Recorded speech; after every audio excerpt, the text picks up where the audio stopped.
السلام علیکم ورحمۃ اللہ وبرکاتہ۔ محترم عزیز دوستو، آپ حضرات کے سامنے 3-4 حدیث پیش کرتا ہوں۔ محرم کے مہینے میں روزے رکھنا، صحیح سنن ابو داود، حدیث نمبر 2429۔ فصل روزوں کا بیان۔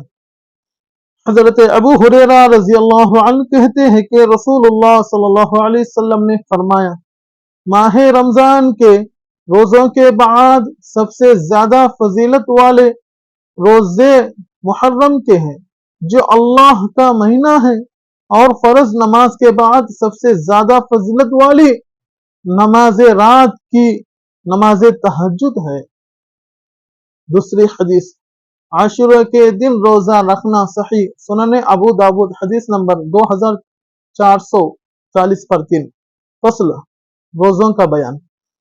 حضرت عبداللہ بن عمر رضی اللہ عنہ کہتے ہیں کہ زمانے جاہلیت میں ہم عاشورہ کا روزہ رکھتے تھے، پھر جب رمضان کے روزوں فضیلت نازل ہوئی تو رسول اللہ صلی اللہ علیہ وسلم نے فرمایا، اے یوم عاشورہ اللہ کے دنوں میں سے ایک دن ہے، لہذا جو روزہ رکھنا چاہے رکھے، اور جو نہ چاہے نہ رکھے۔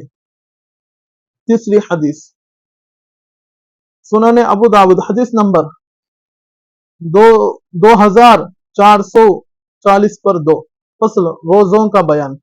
حضرت ام المؤمنین عائشہ رضی اللہ عنہا کہتی ہے کہ زمانے جاہلیت میں قریش عاشورہ کا روزہ رکھتے تھے، اور رسول اللہ صلی اللہ علیہ وسلم بھی اس کا روزہ نبوت سے پہلے رکھتے تھے۔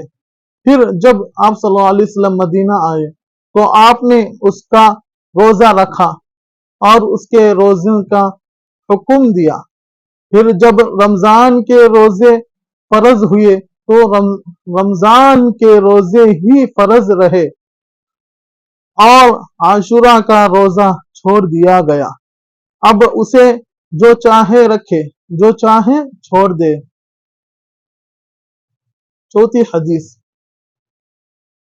حضرت عبداللہ بن عباس رضی اللہ عنہ کہتے ہیں کہ جس وقت رسول اللہ صلی اللہ علیہ وسلم نے عاشورہ کے دن کا روزہ رکھا اور ہمیں بھی اس کے روزہ رکھنے کا حکم فرمایا تو لوگوں نے عرض کیا، اللہ کے رسول، یہ ایسا دن ہے، یہود و نصارہ اس دن کی تعظیم کرتے ہیں۔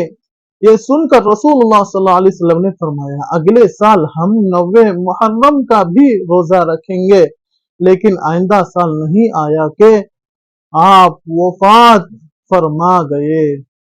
وضاحت، یہود کی مخالفت میں اس کے ساتھ 9 کو بھی روزہ رکھنے کا عزم کیا تھا، جو اولاً اس کا حکم بھی دیا تھا، ویسا ایک دن پہلے بھی روزہ رکھنے کا شکرانہ ادا ہو سکتا ہے۔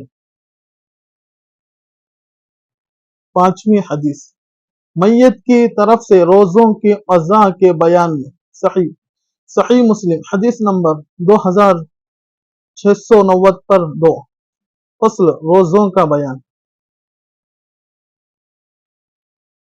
حضرت سیدہ عائشہ صدیقہ رضی اللہ عنہا سے روایت ہے کہ رسول اللہ صلی اللہ علیہ وسلم نے فرمایا کہ جو آدمی انتقال کر جائے اور اس پر کچھ روزے لازم ہو تو اس کا وارث اس کی طرف سے روزے رکھے۔ السلام علیکم ورحمۃ اللہ وبرکاتہ۔ محترم عزیز دوستو، لائک کرو، شیئر کرو۔